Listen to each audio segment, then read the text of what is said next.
পান্তা ভাত যে মাছ দিয়ে খাওয়া যায়, এই চরম ফাত্রামিটা এই বৈশাখী মেলার দিন আমরা শিখছি। আমি হাজারবার হয়তো পান্তা ভাত খাইছি জীবনে। আসল ঘটনা মাছ দিয়ে পান্তা ভাত খাওয়ার বিরোধিতা না, আসল ঘটনা হচ্ছে বাংলাদেশ বিরোধিতা। গ্রামগঞ্জের মানুষ একবেলা রান্না করে তিন বেলা খায়।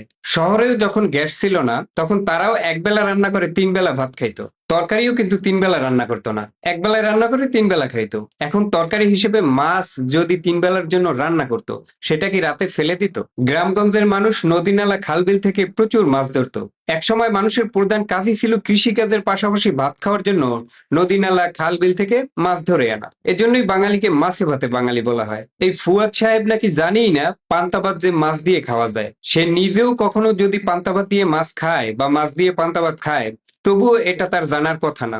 কারণ ওনার মাথায় যে বাংলাদেশ বিদ্বেষ, স্বাধীনতা বিদ্বেষ রয়ে গেছে, সেখানে আর কিছুই ঢুকবে না। আরো মজার ব্যাপার হলো, একবার যে মগজে পাকিস্তানি প্রেম ঢুকে যায়, সেই মগজে পৃথিবীর আর কোনো কিছুই ঢোকার কথা না। এটা একটা আশ্চর্য ব্যাপার, কিন্তু এটাই সত্য। পয়লা বৈশাখ হচ্ছে বাঙালির বা বাংলাদেশীদের সংস্কৃতি, বাংলাদেশের আইডেন্টিটি, বাংলার নতুন বছর।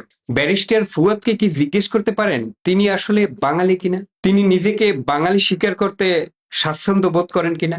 জনসম্মুখে বা টকশোতে এই ধরনের জঙ্গি লোকজনদেরকে কেন ডাকা হয়? জঙ্গিদের উদ্ভট কথা শোনার জন্য? এই জঙ্গিরা মনে করে পহেলা বৈশাখ পালন করা পাপ কাজ।